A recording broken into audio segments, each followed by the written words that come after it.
Sí, bueno, muy buenas tardes a quienes os habéis acercado, sea para escucharnos, sea por el aire acondicionado. Venimos esta tarde a hablar de desinformación, ahora que hemos pasado pues 2 maravillosos meses de campaña electoral, donde bueno, hemos podido disfrutar a nuestros políticos dándolo todo, y ahora que vemos un horizonte que ya en principio no debería haber demasiada campaña electoral hasta dentro de a lo mejor unos meses, pues nos podemos relajar tranquilamente a hablar temas importantes que nos afectan a todas y a todos los que estamos aquí, porque al final, como veremos a lo largo del día de hoy, la desinformación está más presente de lo que creemos, nos llega más de la que creemos y afecta a nuestra vida más de lo que creemos. También aprovecho para saludar a la gente que nos está viendo por streaming, por internet. Pues que sepáis, tanto quienes estáis aquí como quienes nos veis por internet, que nos podéis enviar preguntas utilizando el hashtag fake news, que es el que utilizaremos hoy. Bueno, es un tema amplio de la desinformación, pero bueno, afortunadamente caben bastantes cosas. Paso a presentar a quienes nos van a acompañar hoy.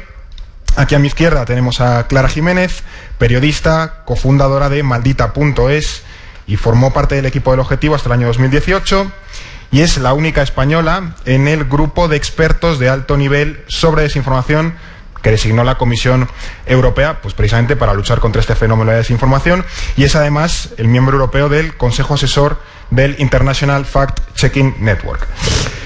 También tenemos a Julio Llonar, que estudió Derecho, Economía y Ciencias Políticas en la Universidad de Valencia, diputado en la 10ª legislatura, y además es experto en comunicación y marketing en social media, además de profesor en la Universidad Camilo José Cela y en la EAE Business School, y ha participado en numerosos medios de comunicación, desde La Sexta, Telemadrid, Intereconomía, y actualmente colabora en el programa Julia en la Onda de Onda Cero.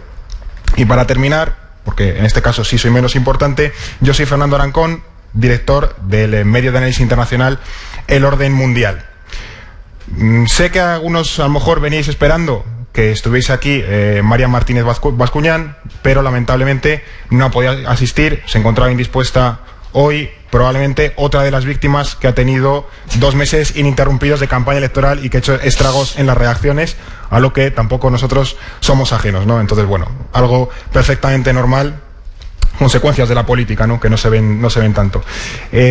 La primera pregunta creo que hasta va a ser una patada al hashtag, porque vamos a ir directamente como cuchillo en mantequilla a por este concepto del tema, ¿no? Fake news, desinformación, paparruchas. Bueno, esto puede tener 1000 nombres. También le pasaba un poco hace unos años a la cuestión de Daesh, le llamamos Estado Islámico, le llamamos Daesh, le llamamos ISIL, ISIS. Bueno, Clara, ¿esto cómo lo llamamos? Esto no lo llamamos fake news. Así, no lo la llamamos primera. Noticias falsas.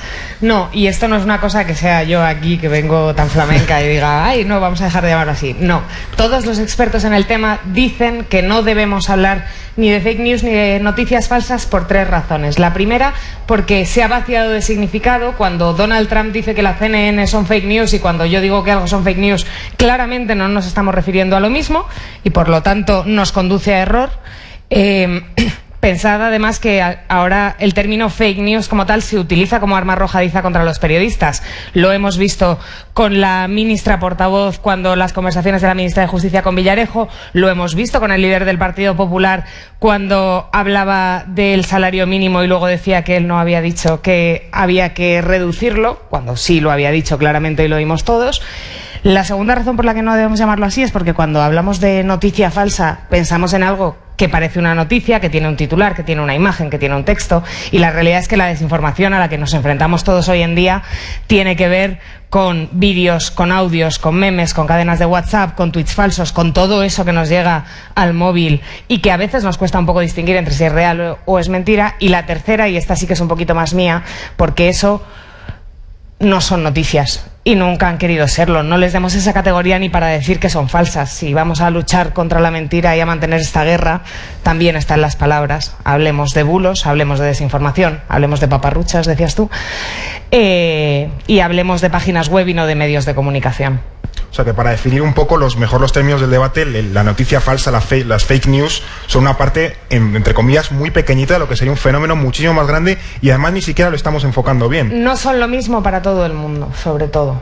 O sea que al final hablamos de un fenómeno más amplio. También puede pasar, a lo mejor, tú lo conocerás bien como politólogo, Julio, es como lo que pasa un poco con populismo, ¿no? Que populismo al final se suponía que era una cosa, pero al final ha acabado siendo la nada y todo el mundo lo usa pues para hablar desde que, bueno, que el adversario político es populista o desde que, bueno, la comida se me ha quedado fría y eres populista. Entonces, al final, los términos del debate son importantes, ¿no? Entonces, ¿tú cómo crees, comunicativamente hablando, también en el ámbito político, cómo afecta a la política en general, en el sentido amplio, definir bien los términos del debate? Hombre, es que si juegas con las palabras, al final lo que estás haciendo es falsear el debate. Es decir, si tú realmente estás vaciando el concepto de la palabra, estamos refiriéndonos, como decía Clara, a cosas completamente distintas. Entonces, hay políticos que utilizan el concepto de fake news porque se están refiriendo a cosas que les interesan a ellos. Lo que están buscando es desacreditar a un medio. Tú lo que estás utilizando, sobre todo cuando lo utilizan en inglés, son noticias falsas. Pero la desinformación realmente tiene una motivación. La desinformación lo que busca es generar un estado de opinión concreto en la gente a la que tú estás bombardeando. Detrás hay toda una estrategia. Hay una estrategia en la que, sin querer, en muchas ocasiones, hay medios de comunicación en la que entran. Hay medios de comunicación en las que entran porque son empresas y porque lo que buscan son clics y porque lo que buscan es supervivencia, y a corto plazo pues tú tienes que mantener unas plantillas y eso tienes que pagarlo, y ahí entra muchas veces el conflicto. A nivel de política, el problema lo tienes en que es mucho más hondo, el calado es mucho más hondo y te presentan debates de falsa bandera. Es decir, la desinformación, por ejemplo, la tienes en el debate que se montó antes de las elecciones generales con el tema de la posesión de armas para el legítimo derecho de defensa en tu casa. Ese debate de falsa bandera estaba montado sobre dos supuestos que directamente eran falsos. El primero, del caballero que en su casa y tal y cual, se desmontaba porque nos estábamos enfrentando a una situación de un jurado popular. Y esa sentencia del jurado popular estaba desmontada, el juez había dicho que era una aberración tal y como estaba planteada y que había que volver a juzgarlo. Y el segundo caso se desmontaba o se desmontó al poco tiempo porque salió la sentencia, al final el juicio salió adelante, salió la sentencia y al policía se le absolvió de los casos de las penas que se le estaban imputando. Entonces, ¿cuál es el objetivo que había detrás de eso? Se planteó un debate de falsa bandera, todos los medios entraron directamente a debatir sobre ese tipo de situación y se planteó un Estado y todo el mundo estábamos debatiendo si en España había seguridad suficiente o si tú en España de repente podía entrar un ladrón en tu casa y tú no tenías derecho a defenderte.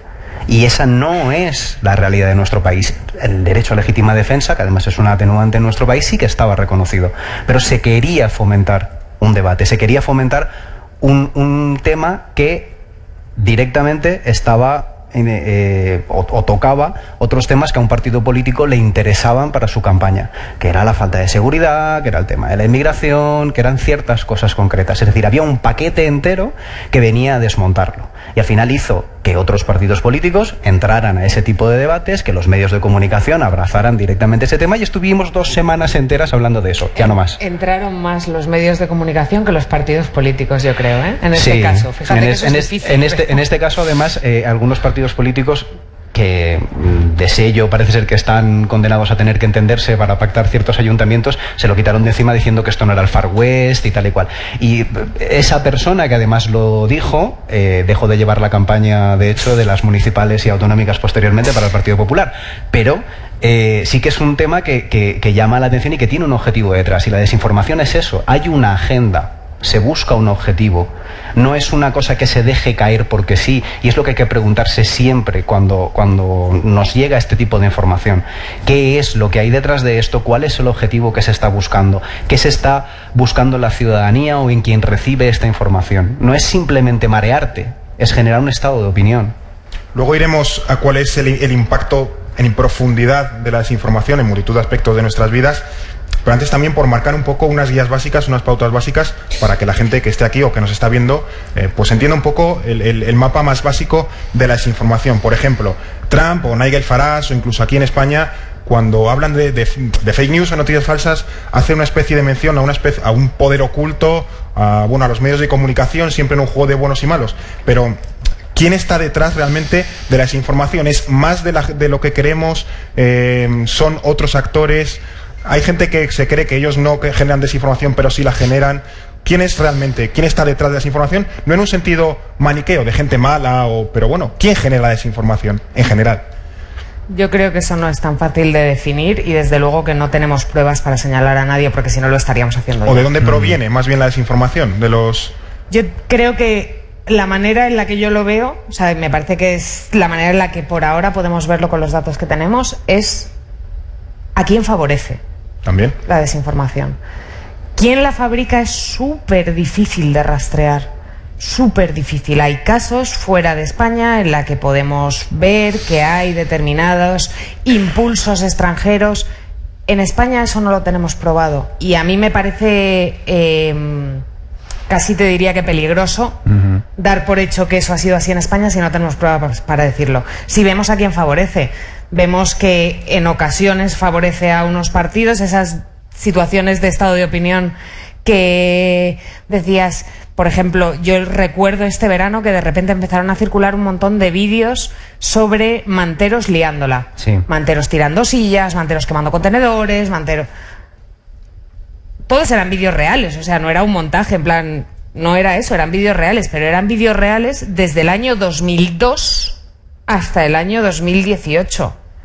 Hombre, claro, son muchos años. En algún momento la han liado los manteros y seguro que alguno de los que estamos aquí también. Pero de ahí a poder concentrarlo todo en un mismo verano, como si todo eso estuviese pasando a la vez, pues eso genera un estado de opinión que favorece a la gente que propone políticas anti-inmigración, a la gente que propone construir muros en la frontera, favorece a unas determinadas políticas. Pero también te digo que creo que vemos desinformación de todos lados. O sea, que durante unas épocas vemos más una que otra, pero que al final vemos desinformación que favorece a todos los partidos. En estas elecciones hemos visto un montón de cadenas de cómo el Partido Popular, Vox y Ciudadanos iban a pactar para bajarle las pensiones un 20% en 2020 a los pensionistas y un 10% más en 2021. Eso también está favoreciendo a alguien. Las encuestas falsas que hemos visto que daban 70 diputados a Vox también están favoreciendo un determinado tipo de voto. No nos hagamos líos tampoco. Claro, también iba no tanto a señalar de tú eres un ser malvado que genera desinformación, sino a naturalizar la desinformación como algo que ocurre en nuestras vidas. Por ejemplo, nosotros, cualquier persona que estemos aquí, cuando compartimos un post en Facebook que no hemos valorado muy bien si es cierto o no, ¿estamos generando desinformación? No, totalmente. O sea, que claro, y somos ahí, todos responsables, vamos, en esto, sin duda. Claro, al final no es un partido político, o incluso una empresa que no comunica bien una crisis puede estar generando desinformación. Es decir, que a veces hay que salir también de los canales básicos de partido político, que al final tiene un interés muy evidente en sembrar ahí un poquito el pequeño caos para que la torta no les llegue a ellos, pero que al final es algo cotidiano, entre comillas. Pero son niveles distintos, Fernando. Claro, efectivamente. Obviamente una empresa en un momento dado, a la hora de tener que capear un temporal, es posible que omita cierta información cuando tiene que capearlo porque le interesa. ¿Vale? Ese tipo de desinformación marketingiana en muchas ocasiones no es lo mismo que Nigel Farage y la campaña del Brexit. Obviamente. ¿Vale? O la campaña del Leave en su momento, que ni siquiera la de Nigel Farage. Todo lo que se trabajó ahí, esos autobuses con los no sé cuántos millones que tú estás pagando a la Unión Europea y que en realidad podrías estar metiendo directamente en el Sistema Nacional de Salud, esos datos no se contrastaban en ningún momento y se les dijo, oye, que esto es falso. Y eso va a tener consecuencias penales, y si no, que se lo digan a Boris. El tema lo tienes en que daba igual. El objetivo era crear un estado de opinión. El objetivo era lanzar una serie de mensajes a través de las redes sociales donde nuestros sentimientos en muchas ocasiones están a flor de piel y donde compartimos muchas veces la información porque cuadra con nuestros sesgos. Y de eso es de lo que tenemos que hablar también. Es decir, muchas veces somos muy proclives a, depende de si esto cuadra en mi forma de ver las cosas, bajo las alertas que podría tener si esto me estuviera llegando por otra vía ideológica y, oye, pues yo soy mucho más proclive a compartir cosas que cuadren con mi manera de ver las cosas o que critiquen al contrario. Y en ese tipo de juego muchas veces también caemos. Tenemos que extremar muchas veces este tipo de cosas y, sobre todo, si favoreces nuestros sesgos, es cuando más tendríamos que estar con las alertas levantadas para evitar ese tipo de cuestiones. Ya tenemos el que es la desinformación, tenemos quién se beneficiaría de esa desinformación. Vamos ahora por el dónde se transmite esa desinformación, los canales, que aquí entran, bueno, desde los emisores, pero no tanto los mecanismos. Desde medios de comunicación, redes sociales, quizás las redes sociales es el terreno menos explorado y el que ha generado quizás más polémicas. No sé si... Yo creo que hablamos de varios tipos de desinformación. O sea, lo que dice Julio de Farage, hay una parte que es muy obvia y que ha existido siempre, que son los políticos mintiendo en campaña. Nada nuevo bajo el sol. O sea, forma parte casi de la concepción que tenemos de la política, ¿no? El a ver cómo retuerzo esto para que me favorezca, y voy a contar los datos del paro solo de los meses buenos. De los meses malos no, solo los buenos.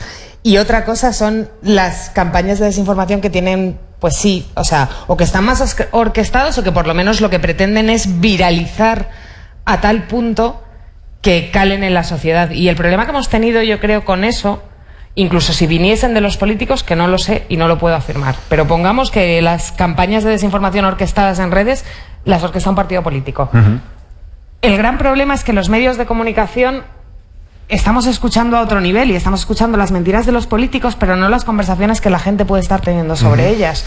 Y cuando de repente metes una idea que no tienes por qué decir que viene de un partido político, que es falsa, como ese estado de opinión de los manteros liándola, en conversaciones privadas a través de WhatsApp, y la prensa no está escuchando esas conversaciones de WhatsApp, nadie puede salir a los ciudadanos a decirles que eso es mentira. Y la desinformación, incluso aunque no favorezca tu sesgo, no siempre es tan fácil de identificar. O sea, yo puedo entender que un ciudadano que no se dedique a esto no se va a poner a mirar si el vídeo que le han mandado de los manteros en Torrevieja es de 2002 o 2012.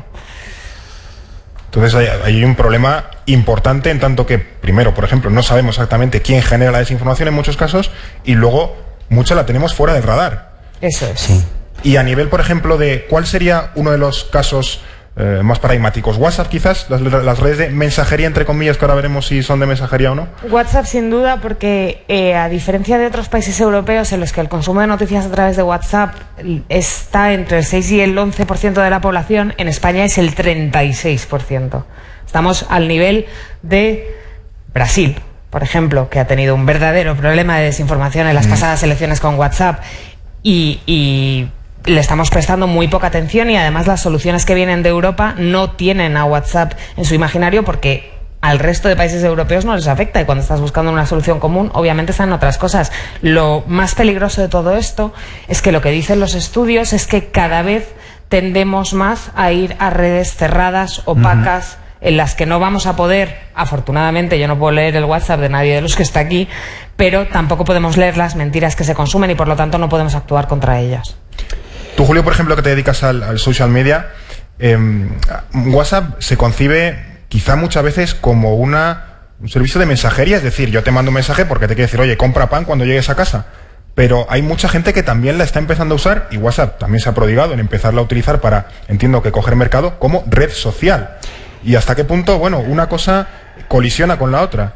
Vamos a ver, a nivel de marketing lleva tiempo ya conceptuándose WhatsApp directamente como una red social más, como un canal y que tú puedes utilizar a nivel de marketing para mandarle los mensajes adecuados a la audiencia que tú te hayas construido.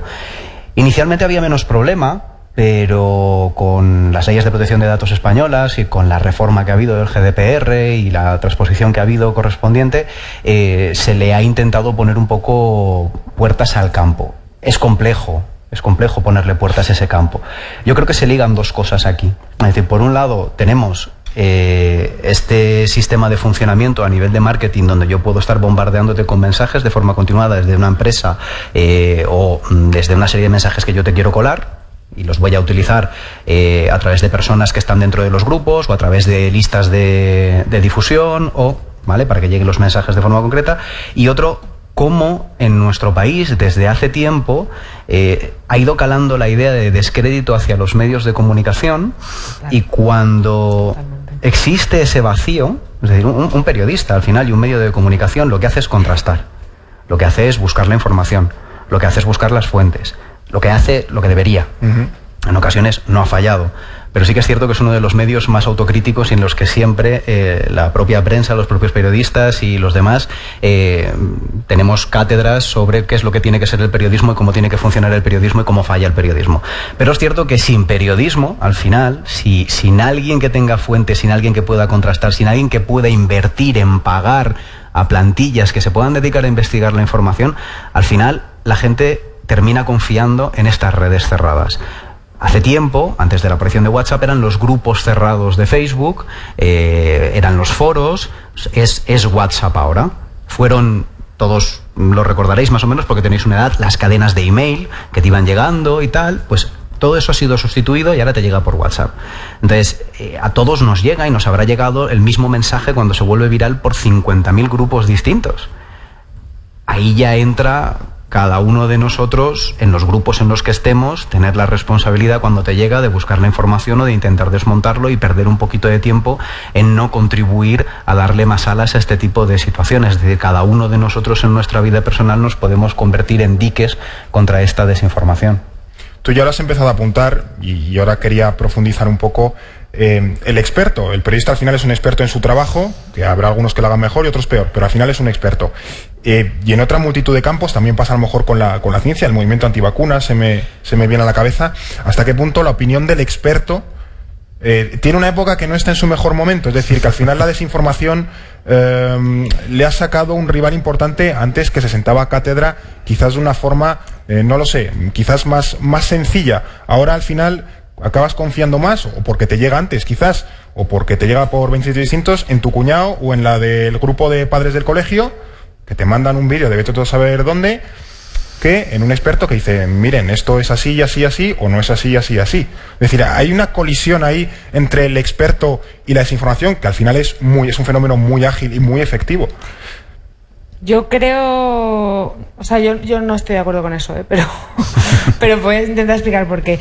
Creo que una de las cosas que pasa es que en ese desligue del ciudadano y el periodismo, que tiene que ver obviamente con una pérdida de credibilidad brutal que hemos tenido en los últimos años, porque también se han diezmado las redacciones, porque los años de la crisis pues lo hemos podido haber hecho mejor en algunos momentos, pero también porque los ciudadanos estaban empezando a tener y tienen a día de hoy un montón de preguntas que los medios tradicionales no contestan. O sea, a nosotros en Maldita lo que nos ha supuesto una diferencia un poco en la visión y en la manera en la que hacemos periodismo tiene que ver con que hemos bajado a esos grupos de WhatsApp y a ver cuáles eran las preguntas de la gente, y las contestamos con expertos igualmente. De hecho, una de las cosas que tiene el movimiento antivacunas, que les tratamos de 5 matados que no tienen ni idea, es que todo lo que ellos argumentan lo respaldan con expertos y con estudios científicos, estudios trucha y expertos de aquella manera, pero lo intentan respaldar con ese tipo de datos. Al final, o sea, que no significa que la gente haya dejado de creer en los expertos o haya dejado de valorar las opiniones expertas. Yo no creo que eso sea así. Pero hay un conflicto ahora mayor entre el experto y la desinformación, que antes quizás existía menos o tenía menos capacidad de propagación. Creo que una de las cosas que ha pasado es que Internet ha democratizado la información y también ha democratizado la desinformación. Entonces de repente llegamos a Google y buscamos una cosa y los algoritmos hacen que nos salgan a veces más las mentiras que las verdades, a veces las mentiras y las verdades juntas, y el problema que tiene la gente es que en ese nuevo ecosistema tan maravilloso que es Internet tenemos que reaprender a consumir, y reaprender a consumir, joder, pues no es nada fácil. Tú antes bajabas, te comprabas el periódico, te lo leías y decías, me he informado con este o con aquel, pero me he informado. Ahora, de repente, abres Internet o te manda tu cuñado una noticia o algo que parece una noticia y entras y dices, bueno, esto tiene pinta de medio de comunicación, me lo creo, y en realidad es una página que se dedica a publicar mentiras. Es muy difícil moverse en el ecosistema de Internet si no tienes herramientas y referencias para saber hacerlo, y es normal que la gente se trague las cosas. A mí me parece de lo más normal, de verdad. Es que estamos descubriendo el SEO ahora mismo. Es decir, los algoritmos de Google y qué es lo que premian y cómo van aprendiendo cómo nosotros nos comportamos en Internet y qué búsquedas hacemos y por qué páginas nos movemos. Y al final, los clics, el texto, cómo se escribe, la velocidad de carga, cuántas referencias puedes tener, cuántos enlaces internos, cómo cargas hacia afuera, etcétera. Todo eso tiene un peso importantísimo en cuáles van a ser las primeras búsquedas que nos van a mostrar cuando nosotros nos enfrentamos a Internet. Si la página está adaptada al móvil o no está adaptada al móvil. Entonces, al final, como hemos democratizado la opinión y también todo el mundo tiene un móvil en el bolsillo, pues tú haces la primera búsqueda, te sale cualquier cosa. Si además suele refrendar el estado de opinión o los sesgos previos que tú tenías, estás más predispuesto a tener que creértela y la compartes. Y te quedas con la primera, ya no buscas más. No buscas más. La lejía maravillosa que cura el cáncer, cualquier cosa de estas que, oye, pues nos va a refrendar una forma de pensar, el tema de las vacunas, el tema del autismo, el tema de 50.000 historias distintas que reafirman nuestro estado de opinión o nuestro descrédito. En redes sociales es muy habitual ver y llama la atención, o por lo menos a mí me la llama mucho, el típico experto que te saca un informe y te lo detalla y te lo desgrana con 50.000 datos y los tiene y lo expone y se marca un hilo brutal de 9.000 tweets que tú vas bajando y vas bajando y vas bajando y, oye, lo vas contrastando y vas viendo de dónde ha sacado el informe y dónde van viniendo estos datos y de repente ves las respuestas y llega la respuesta del primer señor random con un huevo, una foto y sin biografía ninguna que le dice: eso lo dirá usted. Ya está. Esa es la refutación del estudio. Pero tú te fijas en ese lo dirá usted y ese lo dirá usted tiene 3.000 o 4.000 retweets. Es decir, la gente estamos dispuestos a creernos algunas cosas u otras no. Y en muchas ocasiones cuando el experto o el estudio o la cuestión está contradiciendo algo en lo que yo creo o la causa que abandero, ya lo voy poniendo.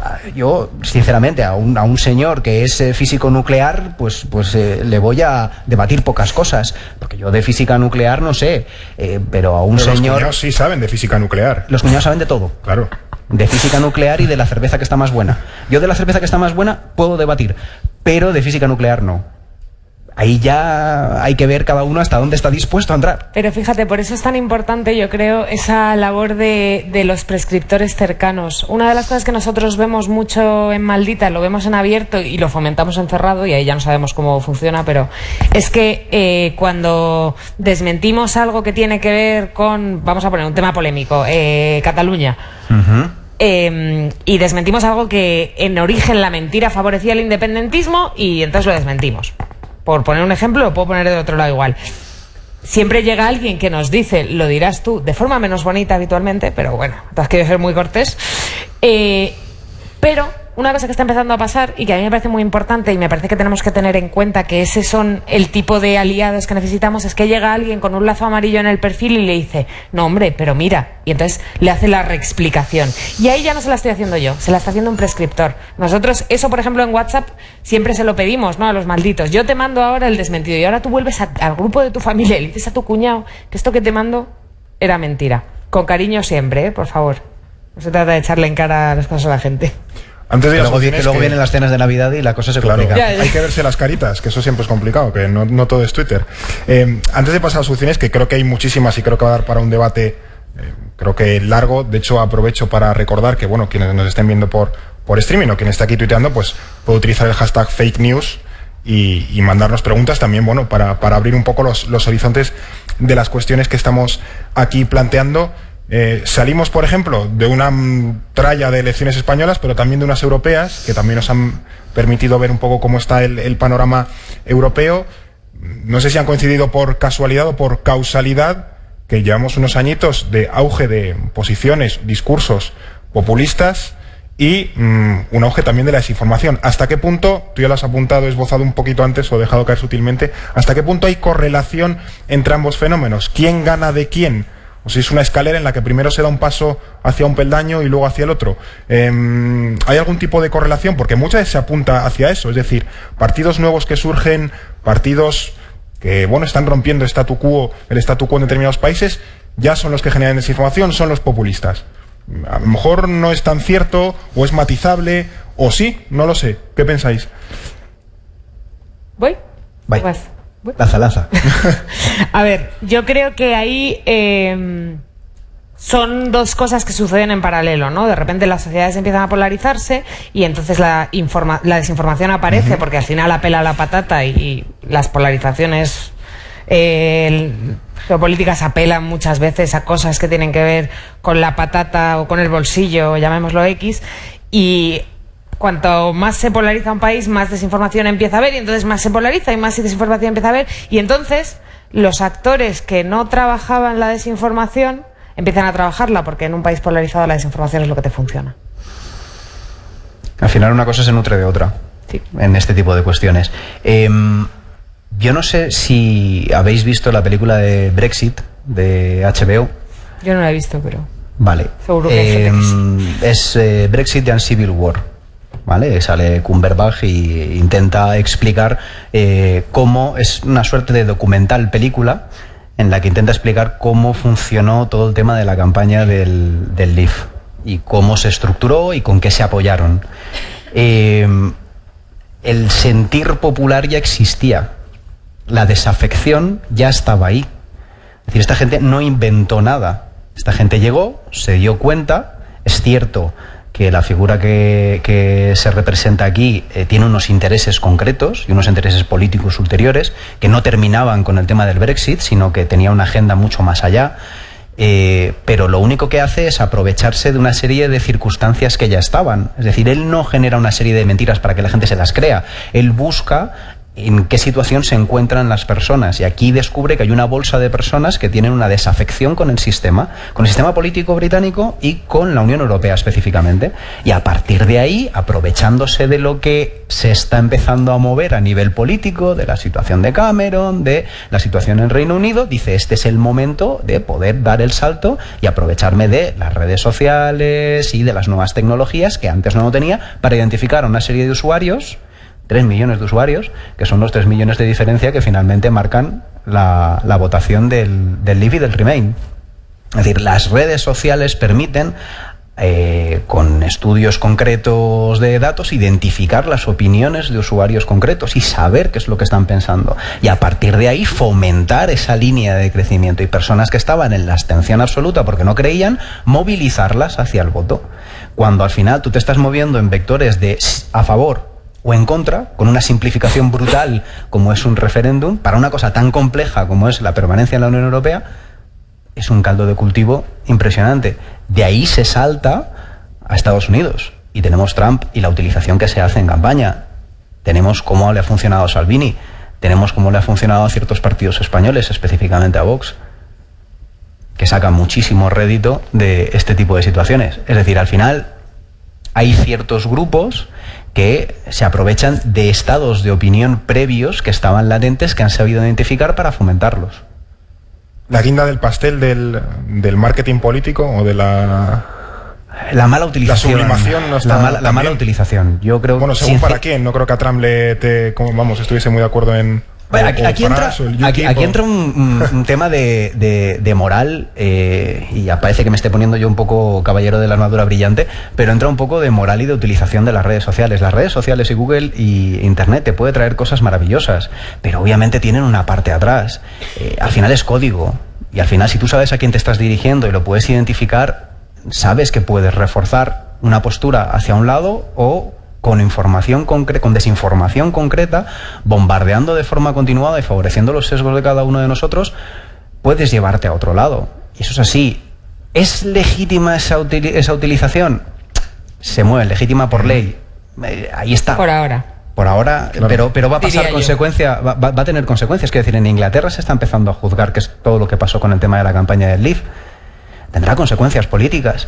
A partir de que tenga esas consecuencias políticas, el resto empezarán a ver las barbas cortar y entonces veremos si ponen las ollas a remojar. No lo sé, yo espero que sí, pero hay que ir hacia ese camino, decir que bueno, que eso está ahí, que hay gente que lo utiliza, pero que no es lo que debería ser, no debería utilizarse de esa manera, y desde luego yo creo que no es la sublimación del marketing político, creo que es una mala utilización del libro. Hemos estado hablando, de hecho los casos han ido por ahí, Brexit, Trump, pero todos son campañas electorales. Al final parece que la desinformación... Es cuando los partidos políticos se gastan el dinero. Efectivamente. Y parece que, ya hemos votado, ya no va a haber elecciones, la desinformación ya no existe.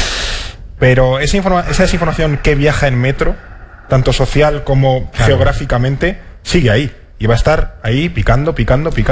¿Cómo realmente eso va a tener mucho más recorrido? Los bulos no van a desaparecer porque hayan pasado las elecciones. No. Hay una frase, y yo vuelvo otra vez a la referencia peluquelera, hay una frase del jefe de campaña del Remain, y obviamente esto es una película, ¿vale? Quiero decir, no es la realidad tal y como pasó, pero es una película que tiene obviamente, pues una idea concreta detrás, que es venderte que todo lo que está pasando con el tema del IVA es malo. Pero hay una frase de los del Remain que es, ellos no han empezado esta campaña ahora, esta campaña lleva 10 años por lo menos funcionando. Y eso es de lo que tenemos que darnos cuenta. La desinformación aflora o la vemos de forma mucho más clara en momentos en los que estamos bombardeadísimos de información. ¿Cuándo pasa eso en las campañas electorales? Hay 2 semanas concretas que están tasadas por la ley electoral, menos mal que solo son 2 semanas, en las que te bombardean continuamente por información y todo el mundo está dando su opinión y los medios de comunicación van persiguiendo a los políticos, hagan lo que hagan. ¿Que van a borrar algo en una pared con un estropajo? Todos detrás. ¿Que van a besar niños y abrazar a gente? Todos detrás. Entonces, en ese momento estamos bombardeados por ese tipo de información, pero ellos lo que hacen es aprovecharla a nivel de marketing para, oye, pues colar el discurso suyo y maximizar su beneficio correspondiente, pero todo eso viene detrás, todo eso está detrás y es una cosa que continúa en el tiempo y que tenemos que estar ojo visor, claro. Y por ejemplo, vosotros, Clara, en Maldita, ¿habéis observado que la desinformación, el tipo de desinformación, cambia si hay o no campaña electoral cerca? Sí, pero no solamente dependiendo de la campaña, cambia dependiendo de cuál sea el ambiente político o mediático en un determinado momento. Por ejemplo, la llegada del Aquarius a España produjo una ola de desinformación sobre personas migrantes y refugiadas brutal el verano pasado. A principios de año, cuando todavía no estábamos en campaña pura y dura, de repente decidimos plantearnos si era verdad que había muchas mujeres asesinadas por violencia machista o había más madres que asesinaban a sus hijos. Era un dato totalmente irreal que sale de una cadena de WhatsApp, que se convierte en una columna en el diario El Mundo y que de ahí pasa a todas las tertulias de España a ser un tema de debate en el que no había debate, porque los datos indican todo lo contrario.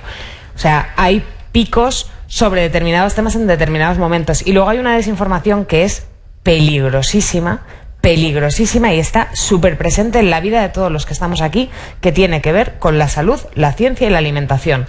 Peligrosísima. Nos pasamos el día que si leyendo que hay que comer mucho aguacate porque es una grasa buena y que si hay que comer mucho brócoli porque previene el cáncer y... A ver, o sea, que ya está todo estudiado y que ¿qué nos dicen los médicos? Bueno, pues comed bien, pero no nos dicen coma usted solamente brócoli para prevenir el cáncer.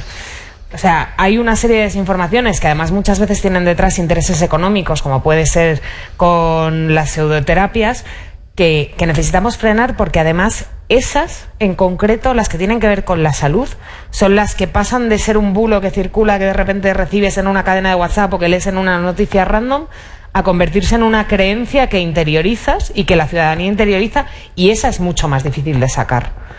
Esa es la que nos cuesta de verdad convencer a la gente, oye, mira, es que la ciencia dice que no, porque la ciencia es cero sexy. Pero sexy, le pasa, o sea, intentamos hacerla todo lo sexy posible, pero no es una cosa sexy, entonces cuesta mucho explicarle a alguien que le han dicho, oye, si comes brócoli previenes el cáncer, que se tiene que comer 3,5 kilos de brócoli al día crudo para que eso sea así. No contéis conmigo. No te apuntas al team brócoli, claro. No. Pues cuesta mucho explicar ese tipo de cosas y la gente las interioriza y las asume, y algunas no son muy peligrosas, como beberse un vaso de agua caliente por las mañanas, que es desagradable, pero bueno, el que se lo bebe no le pasa nada. Pero hay otras que son un poco más peligrosas, como el que decide tratarse con homeopatía un cáncer en vez de hacer quimioterapia, que es lo que te indica el médico. Tú has apuntado el factor económico. ¿La desinformación también, o sea, mueve dinero? La desinformación, claro que mueve dinero. Mueve mucha pasta. Bueno, mucha pasta no lo sé, en el sentido pero... de que hay gente que gana bastante dinero, es decir, que no, o sea, se apaña para vivir con la desinformación que se genera. Sí. Si a través de páginas web, si a través de recetas milagrosas de estas de... Pues sí, eso, totalmente. comer... Hay páginas web que publican desinformación y que ganan pasta a través de clics, y que eso les supone que pueden pagar pues a varios redactores haciendo noticias falsas cada día. Obviamente las pseudociencias dan mucho dinero, porque cuando engañas a la gente y la convences de que está haciendo algo que es bueno para su salud, es muy fácil ganar pasta y que te sigan pagando por ella. Y luego se nos olvida, pero todo esto que hablábamos de campañas orquestadas, de redes sociales haciendo microtargeting a determinadas personas para que voten en un sentido u otro, eso tiene que ver con que venden nuestros datos a terceras empresas que hacen perfiles sobre nosotros, y eso cuesta mucho dinero. Eso no es... Eso es una parte importante de lo que invierte un partido o un grupo de poder en una campaña mediática. Claro. Y vosotros trabajáis luchando contra la desinformación, pero entiendo que al final no sois los únicos que podéis parar semejante tsunami marrón de todo lo que suele venir por ahí. ¿Hay, por ejemplo, receptividad en otros actores de la sociedad, actores políticos, sociales? Se me ocurren empresas, partidos políticos, hasta las propias personas, de que hay que parar eso. Bueno, esto tampoco... Yo creo que la ciudadanía, sin duda, y creo que cada vez está más alerta. Lo que dicen los eurobarómetros, por ejemplo, y que yo es un dato que siempre miro bien y la gente siempre mira mal, es que más del 70% de los españoles son conscientes de que han consumido o consumen desinformación. Eso es un dato bueno. O sea, eso significa que el 70% de la población es consciente de que eso ocurre y que por lo tanto es un problema, y que por lo tanto es un problema que puede afectar a nuestra democracia. Guay. Creo que la gente se involucra, y la demostración yo la veo cada día en toda la gente de nuestra comunidad que comparte, que denuncia y que expande las verificaciones que hace Maldita.es. Creo que los políticos tienen todavía una idea un poco regular de lo que quieren hacer con esto. O sea, creo que, que no tienen ni idea del tema y han preguntado poco, la verdad. Es mi sensación general cuando veo los debates que se dan sobre este tema en el Congreso, y creo que además la realidad y lo triste es que esto les beneficia, y entonces veremos en qué momento ponen coto. Creo que los que más preocupados están ahora mismo es la Unión Europea, y en realidad creo que la única solución posible, los que más preocupados están son las plataformas Google, Facebook, Twitter, Instagram, WhatsApp. Esos son los que están preocupados de verdad, porque tienen un problema si de repente lo que circula por sus redes, de repente hay un país o la Unión Europea que decide responsabilizarles de esos contenidos, y esos contenidos son mentiras que están afectando a cómo se construye la democracia. Están muy preocupados, muy asustados, y algunos tomando algunas medidas, y eso me parece que es vital. O sea, sin ellos no vamos a ninguna parte. Y aquí quizás no habría que juzgar, quizás no es el día para juzgar moralmente a si lo hacen por una razón u otra, pero lo hacen más, no sé qué pensáis, por una cuestión de interés, es decir, para que no me cierren mi negocio, o por una cuestión de, pues también una mezcla de, esto es un problema gordo, vamos a pararlo, porque no solo me perjudica a mí, nos perjudica a todos. Sí, we are the world, we are the children, pero partidos políticos, empresas, comisión, etcétera, fundaciones. Yo creo que primero, a nivel de redes sociales, las empresas de redes sociales están inicialmente preocupadas por su propio chiringuito, lo cual revierte en que si ellas se preocupan e intentan frenarlo, es bueno para todos. Es decir, que si el interés particular de estas empresas coincide con el interés general, es bien. No vamos a poner las manos en el cielo y vamos a pretender que las empresas se transformen en ir cogidos de la mano y kumbaya y el bien mayor. Las empresas tienen que hacer dinero, ¿vale? O sea, no vamos a fustigarnos ahora porque las empresas es malo que hagan dinero, no lo es. Si el interés de las empresas en este caso va adelante con el interés general y es bueno para la democracia, es bueno para todos. Lo que pasa es que aquí tenemos diversos niveles, es decir, aquí de repente Facebook se dio cuenta de que efectivamente se estaba utilizando su red social para socavar y para lanzar ataques, y entonces dijo, aquí hay que intentar frenar, y están intentando ponerle solución. Hubo intentos de solución previos que fue ir eliminando ciertos perfiles que se dieron cuenta que eran completamente falsos. Esto no era, lo de la eliminación de los perfiles, esto no era por una cuestión de mejorar la democracia, sino por una cuestión de métricas y a través de la publicidad. Es decir, si yo te vendo a ti como empresa que estás invirtiendo que la publicidad está llegando a X usuarios únicos, que son usuarios reales, y luego resulta que el 20% o el 30% de esos usuarios son falsos y están generados por empresas para dar likes y para parecer que estás creciendo más y tal, pues al final estoy de alguna manera vendiéndote un sistema publicitario que en sí tiene un fallo muy grande en la base. Entonces, oye, pues voy a intentar mejorarlo esto, ¿vale? Entonces lo mejoramos a nivel económico y al final, pues oye, terminamos beneficiándonos todos de que ese tipo de perfiles vayan desapareciendo. Lo mismo pasa en Twitter, lo mismo está pasando en el resto de perfiles. Otra cosa ya es otros factores, es decir, cómo los medios de comunicación digitales dependen tantísimo de los clics que muchas veces esa desinformación entra directamente en conflicto en cómo percibimos la información los usuarios, o a qué le prestamos atención, o cuántos clics vamos a dar, si el titular es más o menos tendencioso o juega más con una serie de patrones que otros, o cómo podemos arrastrar a los partidos políticos a esta batalla en contra de la desinformación, cuando en muchas ocasiones, lo decía Clara antes, con el tema de los datos del paro, con que utilice los datos de la EPA o utilice los datos del paro, te puedo estar dando una visión u otra. ¿Es desinformación, obviamente. Lo que pasa que ellos es que no es desinformación, es campaña, porque mentiras realmente piadosas. Estamos viendo... Claro. Entonces, si lo que decíamos al principio del debate, si tú falseas las palabras, falseas el debate. Si ya empiezas a jugar con que qué es desinformación o qué no es desinformación como partido político y de qué te beneficias, no, es que esto es campaña. Ya, bueno, a ver, será campaña, pero tú no puedes mentir deliberadamente, o por lo menos si mientes deliberadamente debería tener una serie de responsabilidades, más allá de que la gente no te vote. Es complicado, y intentar meter a todos los actores que pueden formar parte de este ecosistema en la misma dirección es una tarea ardua, ¿eh? Es complicadía, de hecho, vamos, tú lo acabas de decir, y aquí, bueno, tampoco nos íbamos a estar aquí hablando un rato sin pegarle una galletilla a los políticos, que joder, también se lo merecen. El gobierno, que se supone que es un ente, bueno, neutral y demás, que está para velar por los intereses del Estado, en teoría. ¿Cómo se toman, que vosotros utilizáis mucho la transparencia, la petición de datos, oye, por favor, ayudadnos, cómo se toma esa lucha contra la desinformación? ¿Colaboran los gobiernos en eso? ¿Colaboran las instituciones públicas en luchar contra la desinformación cuando se dicen, oye, por favor, aclárame esto? Pues unas más que otras, no tanto como deberían ningunas. Creo que hablar del gobierno así a grandes rasgos... Administraciones públicas, sí, pero instituciones del Estado... que en las administraciones luego hay personitas de luz que te ayudan y te resuelven un problema cuando lo tienes y necesitas una respuesta porque ves que hay algo que está viralizando un montón y que te la dan, y luego hay personas que por sistema dicen no y dicen no.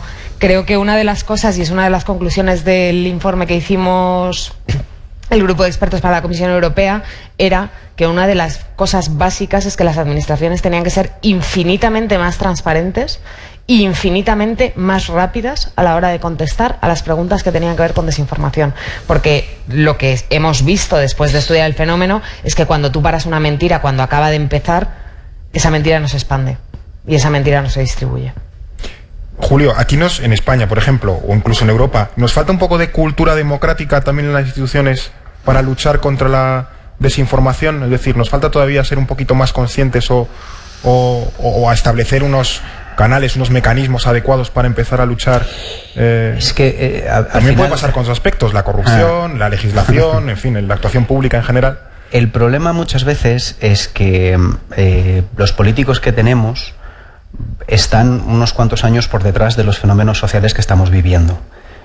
Yo recuerdo el hecho de que cuando estuve yo en la 10ª legislatura había una subcomisión para el estudio de las redes sociales que emitió un informe que luego no fue a ningún lado, y estuvieron prácticamente año y pico con la subcomisión y con el informe correspondiente, que finalmente decía que bueno, que sí, que había que estar atento al tema de las redes sociales porque en las redes sociales pasaban cosas, ¿no?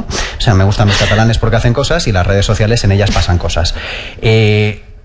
El problema que tenemos es ese. Ellos están a otras cosas, y cuando de repente les planteas que este tipo de situaciones se están dando, al final la política, y da igual que sea a nivel de gobierno, que sea a nivel de comunidad autónoma, que sea a nivel municipal, lo que vamos a hacer para solucionarlo es hacer una comisión en la que van a estar los políticos de turno, en la que van a llamar a muchísimos expertos, les van a oír y al final van a elaborar un informe que en la mayoría de las ocasiones no va a tener un seguimiento y no va a tener unas conclusiones que se puedan aplicar para hacer cosas, y que cuando posiblemente lo tenga, el fenómeno que estaban estudiando cuando empezaron, que fue hace 2 años, está ya evolucionadísimo, ha echado raíces y está sacando unas flores muy bonitas. Entonces, son esos niveles el problema que tenemos actualmente para eso, que cuando ellos están empezando a dar cuenta de que el problema está ahí, igual ya es demasiado tarde para verlo. Que somos muy lentos a nivel administrativo y a nivel burocrático para solucionar estos problemas, y que la administración tiene muchísimos niveles, que hay cosas que tú puedes combatir a nivel de gobierno central, hay cosas que tú tienes que combatir a nivel de las comunidades autónomas y hay cosas que tienes que combatir a nivel de los ayuntamientos, y que depender de la buena fe que puede tener el funcionario de turno que está al otro lado de un buzón o que está al otro lado del teléfono, muchas veces es un error. Deberían tener claros cuáles son los protocolos que deberían estar instaurados a todos los niveles, y los funcionarios deberían tenerlo esto asumido, porque desde arriba se les ha trasladado. No podemos esperar que como buenas personas todos vayamos a comportarnos bien. Y cuando eso no va a pasar, este mito tan bonito del hombre es bueno por naturaleza, necesitamos unas normas y necesitamos unas estructuras y necesitan aplicarse para que este tipo de cosas funcionen. Y ahora que tú ya has apuntado... Sí. Una cosita muy corta. Cuando hablamos de administraciones y hablamos de gobiernos y hablamos de municipios y decimos, nos referimos a ellas como una cosa como un poco apartidista, no olvidemos que detrás de esto existen las corporaciones, y las corporaciones están formadas por partidos políticos. Entonces muchas veces los intereses chocan. Lo que es bueno para el gobierno de España igual no es bueno para el partido político que sustenta el gobierno de España en ese momento.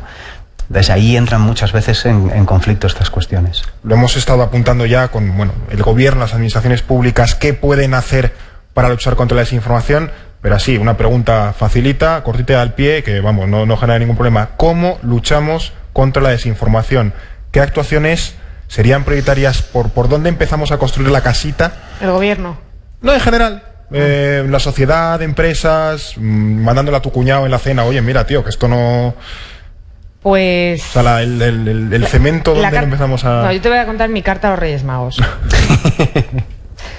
Yo creo que tiene que haber, a lo largo de primaria y educación secundaria, una educación transversal en cultura crítica y en educación mediática. O sea, creo que si estamos consumiendo en un nuevo espacio, tenemos que reaprender a consumir y tenemos que enseñarle a los chavales a consumir cuando les damos un móvil con 9 años.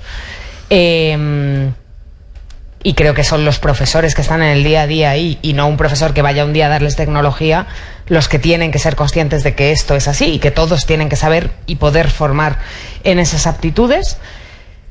Creo que la sociedad en general se tiene que concienciar de que esto es una labor de todos y de que la única manera de pararlo es si todos nos involucramos, y por lo tanto también nosotros los mayores nos tenemos que reeducar en esas nuevas cuestiones de consumo, no solamente en que no nos la cuelen con lo que nos mandan al móvil, que eso... Entiendo que hay una parte, una masa social que es crítica y que ya tiene está capacitada para hacerlo, sino en... Me he comprado una cosa en Amazon. ¿Qué datos he dado? ¿Qué datos tienen de mí? ¿Qué información pueden extraer con los datos de las 3 camisetas de color rosa, verde y amarillo que me he comprado en Amazon? Porque, ¿y si eso lo cruzan con los datos que tienen por mi Facebook? ¿Tienen un perfil político de quién soy? ¿Me pueden hacer campañas de microtargeting pensando en quién soy y qué quieren conseguir de mí? No solamente para hacernos votar a un partido determinado o en un referéndum votar una cosa u otra, para ver qué nos venden mañana. Si nos tenemos que plantear en afectarnos al bolsillo, creo que eso lo tenemos que hacer. Creo que las administraciones tienen que ser, sí, más transparentes. O sea, la Carta de los Reyes Magos está eso. Es muy larga, ¿no? Y luego creo, y eso sí que me parece vital, que las plataformas tienen que compartir datos para que podamos estudiar cómo circula la desinformación de verdad para poder tomar decisiones legislativas. Y si no las comparten, hay que forzarlas a hacerlo. 2 medidas interesantes, pero que quizás tienen también 2 lecturas donde pueden decir, no, que esto no se puede hacer porque la educación, por ejemplo, aquí cada vez que hay un nuevo gobierno, pues una nueva ley de educación, es un clásico, vamos, y cómo les hacemos entender pero a los todos partidos... enseñamos matemáticas, ¿eh? Y esto es matemáticas, esto es nuestro día a día. Yo creo que eso es algo en lo que nos tenemos que poner de acuerdo. Si enseñamos lengua y matemáticas, tenemos que enseñar alfabetización mediática, porque es que tenemos un móvil en la mano desde el día 1. Pero culturalmente estás planteando un salto importante, es decir, igualar, entre comillas, o poner a un nivel similar la importancia de, saber sumar, restar, hacer, no sé, análisis de texto, pero es con vida, saber consumir, claro. Vamos a ver, es que es tu vida, es que no somos conscientes, porque todos lo hemos hecho. Nos hemos comprado un móvil nuevo. Me da igual que sea Android, que sea Apple. Lo hemos abierto. Lo primero que sale en el móvil nuevo que tú te acabas de comprar son unas normas de uso y un descargo de responsabilidad y cómo funciona la privacidad y tal y cual y no sé qué. Es un mogollón de páginas que estás viendo en el móvil correspondiente y que seguro que muchos de los que estáis aquí lo habéis hecho, le dais a seguir, sí estoy de acuerdo, sin leérosla, porque son un coñazo. Eso es así. Cuando queréis daros de alta en Amazon o queréis daros de alta en cualquier perfil de lo que sea, de cualquier tipo de páginas, es muy cómodo darle al botón de hacerlo con mi cuenta de Google o hacerlo con mi cuenta de Facebook. Porque, a ver, rellenar el nombre, los apellidos, el email, el teléfono, el código postal, la dirección, si eso ya lo tiene Facebook, pues le doy a hacerlo con Facebook y ya está, ya. ¿Cuántos de vosotros cuando lo hacéis desplegáis a qué va a tener acceso esa página web y le restringís los accesos correspondientes? ¿Os leéis todo eso o compartís? Es muy tedioso, ¿a que sí? ¿A que no lo hacéis? ¿A que le dais adelante y oye, que mi tiempo es muy preciado y me acabo de quitar de encima 10 minutos? Hay que reaprender cómo funcionan este tipo de cosas y hay que ver qué le estoy dando. O sea, por curiosidad, meteos en vuestro perfil de Facebook, id a vuestra cuenta y id a ver qué estáis compartiendo y qué datos con aplicaciones de terceros y cuántas aplicaciones de terceros tienen acceso a esos datos. Podéis alucinar. Os puede entrar el yuyu y empezar a quitar permisos como locos, ¿vale? Que es lo que suele pasar. Es lo que pasa habitualmente. Pero luego se te olvida, ¿vale? Y entonces vuelves a hacerlo y te compras otro móvil y le vuelves a dar sí, estoy de acuerdo, vamos, no me voy a leer yo 40 páginas de descargo de responsabilidad. Es nuestra vida, se hacen perfiles con eso. Y no estamos pidiendo, cuando se pide eso que pide Clara, tú no le estás diciendo a Facebook que te dé los perfiles de los usuarios. Lo que le estás pidiendo es cómo traza esa información, cómo se comparte y cómo se utiliza. Yo en la herramienta de publicidad de Facebook me puedo poner a diseñar una serie de perfiles sobre cómo o con qué grupo de gente yo quiero que impacte la publicidad que yo estoy lanzando. ¿Vale? Entonces, pues oye, yo sé que puedo hacerlo con hombres y mujeres de 30 a 40, que vivan a X ratio de esta población y que tenga esta serie de intereses, ¿vale? Pero eso, ¿cómo has llegado a ello? ¿Cómo los has utilizado? ¿Cómo te lo ha dado la gente? ¿Cómo lo ha hecho? Es ese tipo de información, ¿cómo trabajas con ella? ¿Cuáles son los patrones que tú tienes? Para que nos hagamos todos una idea de cómo están funcionando estas redes sociales o cómo funciona Amazon a ese nivel para ofrecerme este producto de Amazon Choice o este otro. ¿Vale? O cómo funciona Netflix a la hora de tener que ofrecerme una serie de series o otras series. Es decir, cómo funcionan ese tipo de informaciones para generar perfiles y cómo se van compartiendo con otras cosas. Lo que decía Clara, es una carta a los reyes que está muy bien, pero es una carta a los reyes que en realidad en muchas ocasiones depende de una reforma educativa. Depende no solo del partido del gobierno, depende del resto de los partidos. Y que los políticos entiendan este tipo de situaciones y dónde nos estamos metiendo. Al final tú no le das a alguien un martillo, un clavo y le dices, haz algo con esto, y esperas que atine a que esto es para ponerlo aquí y poner el clavo aquí. Le tendrás que dar una serie de instrucciones. Con esto igual. O sea, tenemos que ser responsables nosotros en nuestro día a día, como personitas, en el uso que hacemos de estas plataformas y cuando le damos a un niño de 9 años un teléfono, que ahí tendríamos otro debate, ¿debe un niño de 9 años tener un teléfono? Tenemos que ser también responsables de dónde lo estamos dejando caer y de los problemas a los que se puede enfrentar y de los problemas de intimidad. ¿Y qué se cede, por ejemplo, a empresas o a partidos? Que hace poco hemos tenido el tema de este famoso de los perfiles de los partidos políticos. ¿Se debe legislar, ¿se debe enseñar solo a la gente o se debe legislar ese tipo de cuestiones? ¿O es a su vez un caballo de Troya o una patata caliente que la legislación de la desinformación como sentido amplio acabe siendo algo a la carta de determinados intereses y al final acabe siendo contraproducente para determinados derechos? El gran problema de legislar la desinformación o de los planteamientos de legislación de desinformación que ha habido hasta ahora es que siempre se ha planteado legislemos el contenido.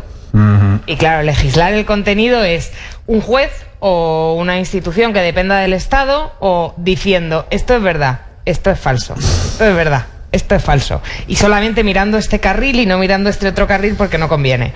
Es muy peligroso. Porque la línea entre la legislación antibulos y la censura es delgadísima, delgadísima y muy rápida de cruzar. El planteamiento de cómo legislaríamos esto creo que tiene que estar en legislemos a las plataformas.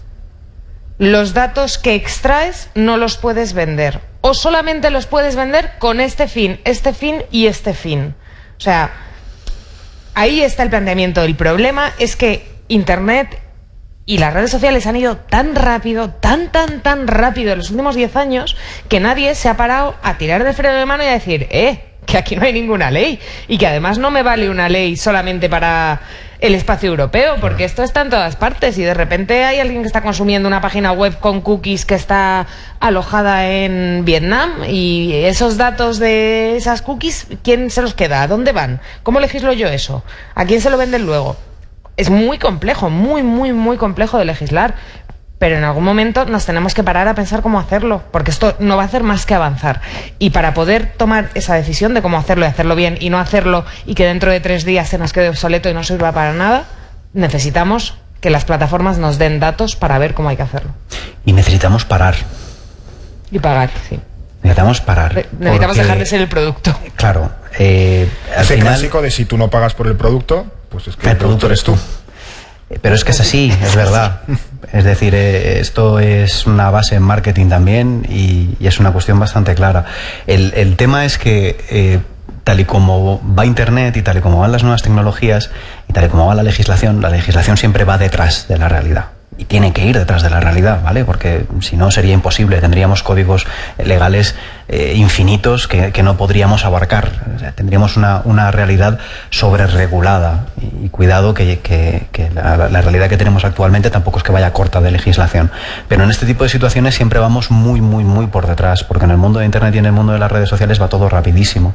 Entonces, cuando de repente los políticos fueron conscientes de que existía una cosa que se llamaban cookies, que tenían las páginas web que descargaban en los ordenadores de las personas para que los que tienen esa página web supieran, en teoría al principio era, para ver qué contenido es el que más te interesa, cuánto tiempo pasas en mi web, qué es lo que te va gustando y tal, y luego la cosa ya se fue complicando y a partir de ahí las cookies iban instalando dentro de tu ordenador y no solo estaban mirando lo que estabas haciendo cuando estabas en la web, sino otras cosas. Y dijeron, hay que legislar. Y entonces la legislación que salió, las páginas web las solventaban diciendo, tengo cookies y se van a instalar, dale que ok. Y la gente le decía, sí. Vale, pero ¿qué cookies? ¿Y para qué? Luego la legislación se amplió un poco y entonces tenían una sección que nadie pincha, que son todas las cookies de todos los terceros, para qué sirven y cuánto tiempo van a estar instaladas en tu ordenador y qué información van a trazar y para qué van a utilizarla. ¿Cuántos de vosotros habéis pinchado en esa parte correspondiente para leeros ese descargo de responsabilidad sobre cookies? Bueno, pues hacedlo, es muy interesante. Preguntas cuántos van a pinchar cuando lleguen a casa. Deberíais hacerlo, es muy interesante. La legislación fue avanzando, entonces ahora obliga, porque antes podías tenerlo completamente escondido y entonces yo le daba que sí al ok y estaba en un enlace pequeñito que yo prácticamente no tenía ni que pinchar. Ahora te lo tienen que mostrar. Ahora te lo tienen que mostrar desde el principio en el que tú vas a rellenar un formulario de contacto con una web para pedirle una cita a la peluquería y ya te tiene que decir, oye, ¿qué voy a hacer con estos datos? ¿Cómo los voy a tratar? ¿Cómo los voy a tener metidos y tal? Es decir, hemos ido avanzando poco a poco. Ya los escándalos de Cambridge Analytics y tal han puesto un poco el ojo del huracán sobre este tipo de situaciones y poco a poco nos hemos dado cuenta de que le habíamos dejado las puertas al campo excesivamente abiertas y se va legislando. Pero mi sensación respecto a las legislaciones que hay en Europa, con el tema del Privacy Shield en Estados Unidos y tal, es que estamos en un casco en alta mar al que le van saliendo agujeros y en el que alguien va decidiendo, pongo la mano aquí, ahora de repente se me abre un agujero aquí, pongo la mano aquí y ahora se me abre un agujero aquí, pongo el pie aquí, pero se va llenando cada vez de agua y nadie se ha parado a decir, oye, vamos a buscar una ruta donde podamos fondear, vamos a reparar el barco, vamos a caldearlo bien y vamos a ver si realmente estamos en el barco adecuado para poder surcar estas aguas. ¿Qué es lo que deberíamos hacer? Parar. Porque en esa batalla de día a día contra la desinformación estáis ahí zurrando los medios.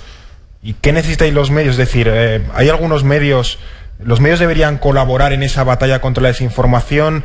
Hay algunos que dicen, no, esto no va conmigo. Con medios que no generen esa desinformación, sí, al menos de una forma consciente, es decir, que se presuponen serios. Hace falta una alianza, que también los medios de comunicación tomen conciencia que deben generar un espacio colaborativo y unas actitudes colaborativas para luchar contra eso. Bueno, a mí me parece que es la única manera de hacerlo. O sea, que la colaboración es indispensable porque obviamente maldita.es no llega a todo y somos una cosa muy chiquitita y llegamos a lo que podemos y colaborando podemos llegar más lejos y a más gente.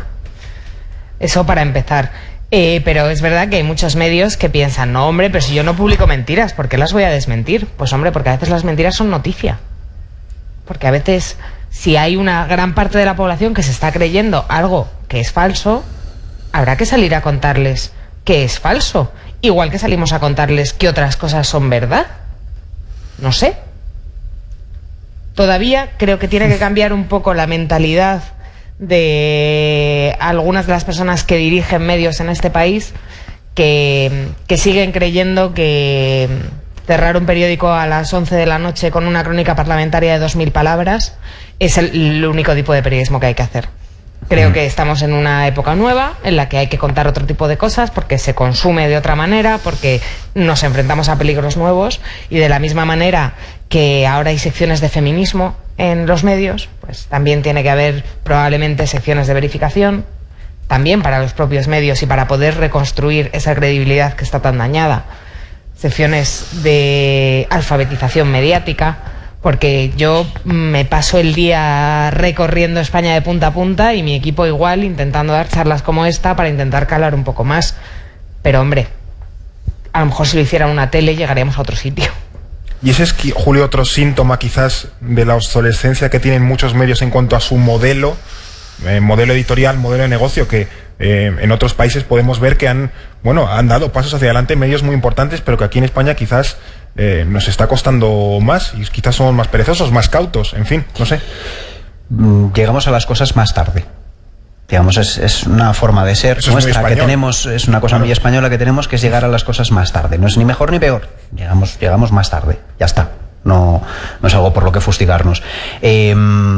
Hay un libro que escribió el exdirector del Mundo, de hecho se llama El Director, en el que en él te cuenta que cuando él llega en ese año de periplo que tuvo David Jiménez en el Mundo como director, te cuenta la batalla que él tenía para darle mayor importancia al peso digital sobre lo que era la cabecera, y las batallas de cómo se concibe un periódico clásico con su papel, con su redacción, con sus reuniones sobre cómo vamos a dividir esto y a cuánto le vamos a dar cada carácter, y dónde estaba la importancia, dónde se perdía el tiempo y dónde estaban las reuniones, y sin embargo la delegación que correspondía a la parte digital, dónde estaba arrinconada, cuáles eran las batallas y cuál era la plataforma que tenían a nivel de internet, que era una web que iba a pedales en su momento. Entonces, realmente eso fue hace unos años. Estamos en una situación en la que para muchos medios que a la vez tienen parte digital y a la vez tienen cabecera física, se sigue ahí. Y tú ves los números y ves que en realidad los medios impresos cada vez se distribuyen menos, cada vez se consumen menos, cada vez hay más devoluciones desde los kioscos, otra vez, de periódicos que no se han consumido, se destruye muchísimo papel, y sin embargo no se le presta la atención suficiente a la parte digital. Es una cosa bastante llamativa. Por ejemplo, el caso, no sé si es esta semana pasada exacta la que tuvimos con el tema del presidente del Senado. Menos mal que esa entrevista estaba grabada en vídeo. Menos mal que esa entrevista grabada en vídeo estaba colgada en la misma noticia, porque el titular decía una cosa que no tenía absolutamente nada que ver con lo que el señor dentro del vídeo encapsulado, dentro de la noticia, estaba diciendo. Hubo que modificarlo, hubo que rectificarlo. Todavía es una batalla muchas veces de decirle a los medios de comunicación: oye, que la información no es correcta, rectifícala. Oye, que el tuit que has lanzado no tiene por qué permanecer ahí horas más tarde después de que se haya desmentido esto. Quítalo. O sea, eso tiene que cambiar todavía. Los gambazos que se hacen por parte de los community manager de algunos de los medios de comunicación: chico, elimínalo, no pasa absolutamente nada, da igual que tenga 3.000 retweets, lo quitas y emites una rectificación, no pasa nada. O sea, la he metido hasta aquí, somos humanos, nos hemos equivocado. Esa transparencia genera más credibilidad. Es todo lo contrario, es que si yo de repente voy a decir que me he equivocado, la gente va a dejar de confiar en mí. Mira, no. O sea, tú te has equivocado, has puesto un titular que no tiene nada que ver, lo corriges y dices: que me he equivocado, que ese titular no era, he metido un error y ya está, no hay más. No, se mantuvo, hubo que reclamarlo, al final se corrigió. Oye, entonces aquí hay una intención detrás. Claro, es que si fallas en el tema de la resolución de crisis en Internet tienes que ser muy, muy, muy, muy rápido, y eso es una cosa que tampoco se está entendiendo bien. Bueno, yo por mí os estaría preguntando como 7 horas más, pero es turno de que pregunten quienes estáis aquí, porque desde casa, quienes están viéndonos por streaming, han mandado unas maravillas. Por ejemplo, os lanzo una que nos ha preguntado Aitana: ¿qué se da más, noticias verdaderas que las tachan de falsas por intereses políticos o noticias falsas que pensamos que son ciertas? Es decir, las dos caritas noticias de la... falsas que pensamos que son ciertas. Claramente. Para el trivial de la desinformación esto facilita, ¿no? Sí. Luego también hay otra que, bueno, creo que es interesante, sobre todo por cómo podemos reaccionar quienes estamos aquí. ¿Cómo podemos protegernos los particulares de esas mentiras y bulos a las que estamos sometidos? ¿Qué pasa con nuestra privacidad cuando alguien nos la roba? Es decir, ¿cómo aquí el común de los mortales nos protegemos de la desinformación? También aquí a lo mejor hace un matiz de que no es algo defensivo, que es algo que debemos quizá abordar con proactividad.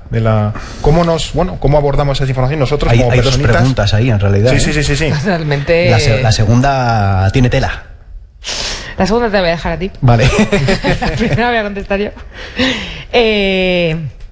Bueno, o sea, yo creo que hay una serie de trucos que nos sirven para protegernos, que tienen que ver con cuando estamos haciendo así scroll en Facebook, no quedarnos solamente en el titular y entrar y leer el cuerpo de la noticia, porque a veces el titular dice una cosa y el cuerpo de la noticia dice otra totalmente diferente, y entonces demos el titular como falso la mayor parte de las veces.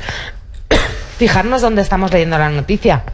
A los chavales de 18 años no, pero a los que estamos en esta sala en general, todos sabemos que hay una serie de medios que conocemos que tienen una larga carrera de credibilidad y que son fiables, aunque la hayan liado y hayan publicado una foto de Chávez que no era Chávez, y aunque sí, todos los periodistas hemos cometido errores a lo largo de nuestra vida, pero en general tienen fiabilidad de cuando leemos una cosa que nos sorprende mucho en una página web que no conocemos de nada y que parece un medio, pero es que no la conocemos y no hemos oído hablar de ella nunca. Cuando leemos en una web una súper exclusiva que no está contando nadie más. Los periodistas somos muy de copiar las exclusivas. O sea, si la cuenta uno y es verdad, la vamos a copiar todos detrás. No lo duden. Yo creo que ahí hay una serie de cosas, y luego creo que hay una serie de herramientas tecnológicas que desarrollamos los fact-checkers, que te las instalas en el móvil o te las instalas en el ordenador y te alertan de cuando vas a consumir desinformación. Y me parece que eso, bueno, pues al que no quiera andar haciendo todos los pasos intermedios, le quita una parte del trabajo. Y la patata caliente de qué pasa con nuestra privacidad cuando alguien nos roba los datos que hemos dado queriendo sin querer a tantas plataformas. Primero tenemos que ser conscientes de que nuestra intimidad en ese momento está siendo vulnerada, que el problema que tenemos en la mayoría de los casos es que eso no suele ser tan fácil, ¿vale? No solemos verlo de forma tan clara.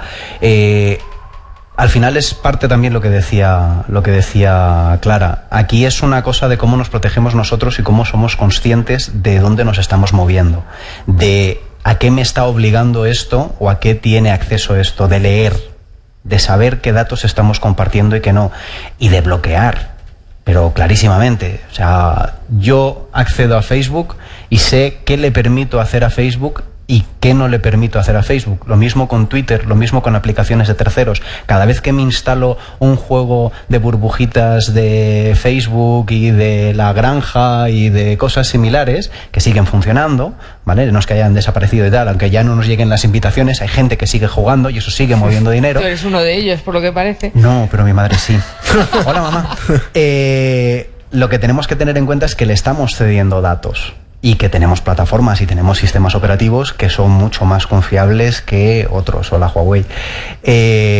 Tenemos aquí un tipo de situación en la que tenemos que ser conscientes de qué datos estamos dando. ¿Cómo nos protegemos de eso? Siendo conscientes. En la mayoría de las ocasiones no vamos a ser conscientes de que un robo de datos se ha dado. No lo vamos a ver. Pero sí que hay cosas que nos llaman la atención. Hay emails en los que te dicen que has ganado la lotería nigeriana y que tienes que pinchar en un enlace para hacerlo. Obviamente eso canta, ¿vale? O sea, eso llama la atención, porque yo no juego a la lotería aquí, pues en Nigeria menos. Nadie regala nada. En realidad, claro, nadie regala nunca nada. Que te ha tocado una herencia y tienes que hacer le ha tocado una herencia a un señor y que por el trámite para ir tú al notario y no sé cuántos, este tipo de cosas te llaman la atención. Los verdaderos robos de información no van a ser nunca tan claros. No van a ser nunca, pero los habréis visto. Os habrá llegado una super oferta de Zara en la que vas a comprar al 40, al 50% o al 60% una serie de productos y te llega por WhatsApp, pero si te fijas en la URL no tiene absolutamente nada que ver con Zara. Con Zara, con un iPhone XS que te cuesta 200 euros y con cuestiones similares. hay mucha cosa en Internet que se hace pasar por legal y que simplemente fijándose un poco en la dirección de la página web, en cómo está escrito la parte inferior de la página, los descargos de responsabilidad, cómo están traducidos, eso llama mucho la atención. Muchas veces hay traducciones como muy arbitrarias que directamente parecen sacadas de Google Maps y no tiene mucho sentido. Que tú te vayas a la parte de responsabilidad y sea China. Este tipo de cosas nos deberían, ¿vale?, perder un poquito de tiempo. Yo sé que vivimos muy rápido y que no tenemos tiempo para dedicarle a este tipo de cosas muchas veces, pero hay que perder un poco de tiempo a la hora de hacer este tipo de cosas y ser un poquito conscientes de en qué nos estamos metiendo. Regalamos excesivamente fácil todos nuestros datos. Qué bien estábamos con nuestro Windows 95 y nuestro modem. Y jugando a la serpiente, tío. Claro. Clan, clan. Y al solitario, esas cosas. Bueno, en fin. ¿Hay preguntas en el público? Hacer una... Mira, aquí varias. Maravilloso.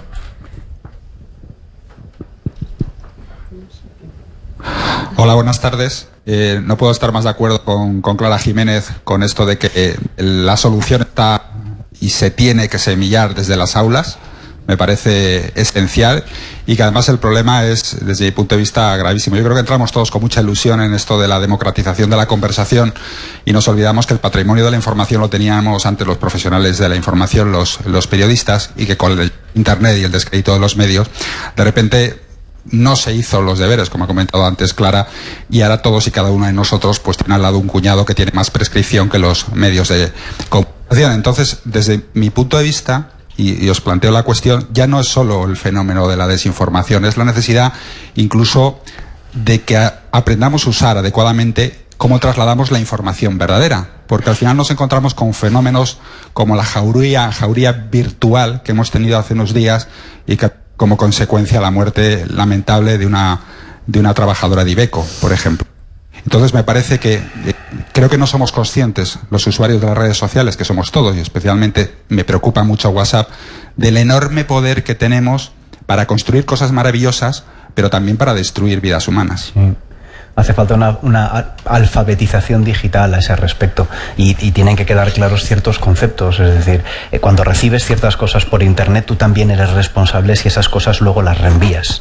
Y ese tipo de cosas tienen que quedar completamente claras, y más en el caso que tú has comentado. Y ese tipo de cosas yo creo que tienen que fomentarse, y ahí es lo que decía Clara antes con el tema de la educación desde primeras instancias. Y luego, para los que ya llevamos tiempo, tenemos que ser conscientes y tenemos que levantar esta especie de murallas para, oye, ¿cómo estoy contribuyendo yo?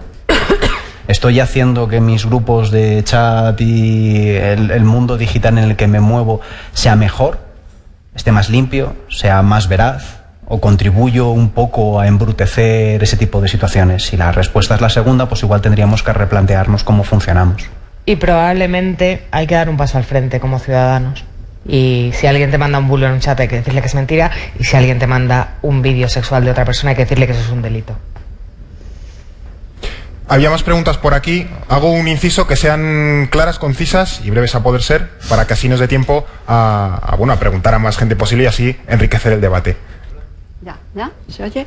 Bueno, yo estoy un poco desubicada, efectivamente, porque soy una persona ya mayor. Veo que yo, por ejemplo, no manejo las nuevas tecnologías, sino que entonces he venido... Para mí el señuelo ha sido que hace unos meses en televisión yo vi un reportaje, no sé en qué cadena fue, sobre los fake news, ¿no? Entonces salían unas empresas que estaban, o sea, hacían un rastreo de dónde estaban ubicadas y parece ser que estaban como en alguna parte de Rusia, ¿no? En Macedonia. No eran exactamente, bueno, lo que yo vi no. Además eran como muy oscurantistas, la gente no quería responder pues por medio de represalias y a que su trabajo pues se viese efectivamente tal. Y me pareció más que maquiavélico, ¿no? O sea, aquello. Entonces hoy, al ver esto, al llegarme la información por eso, pues he venido aquí. Todo lo que habéis dicho es muy didáctico. A mí, desde luego, yo no estoy metida en ningún grupo, ni en Facebook, ni en tal, absolutamente. Yo manejo el correo electrónico, el WhatsApp, y para usted de contar. Entonces, lo que ahora parece ser que llamáis es desinformación, que no son noticias falsas, ¿no? Como se denominó tal. Porque lo que yo vi a mí me pareció tan destructivo, y además que lo estaban aplicando concretamente, no sé, para Georgia o para algún país de la Unión de las antiguas repúblicas socialistas soviéticas. Y efectivamente sí eran noticias falsas. Luego después hacían encuestas en esos países y era absolutamente deleznable lo que hacían, porque manipulaban hasta las estadísticas de cosas, ¿no? O sea, a lo mejor pues si era de crímenes o algo así, pues los multiplicaban por 28.000, ¿no? Entonces, ¿existe la noticia falsa? Eso es lo que, o es desinformación, porque claro, efectivamente, según lo que os he escuchado, había que ir desmontando paso a paso todas esas fuentes, lo cual, oye, al usuario de a pie o a una persona mayor como yo, absolutamente que no. Y luego la pregunta que lanzo, ¿vosotros creéis que hay una verdad absoluta? Yo he trabajado en la administración 40 años, he trabajado con 7 ministros en el staff de ellos. Entonces, las excelencias de cualquier ideología no me valen, me parecen todos muy parecidos, de verdad.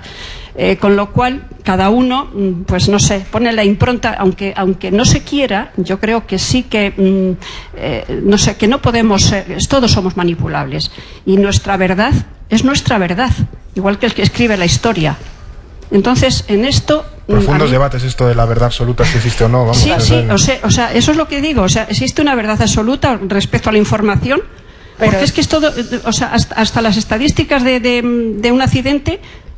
Hay diferencias, o sea, hasta de dar las cantidades o cosas así. O sea, entonces, lo que a mí, ya te digo, me ha parecido muy didáctico pues todo lo que el profesor ha dicho, o sea, de todo esto. Efectivamente, yo de las pocas veces que voy a mirar algo y me salen, da para no sacar los cookies, y digo que sí, efectivamente no sé ni dónde me estoy metiendo, posiblemente en un jardín, ¿no?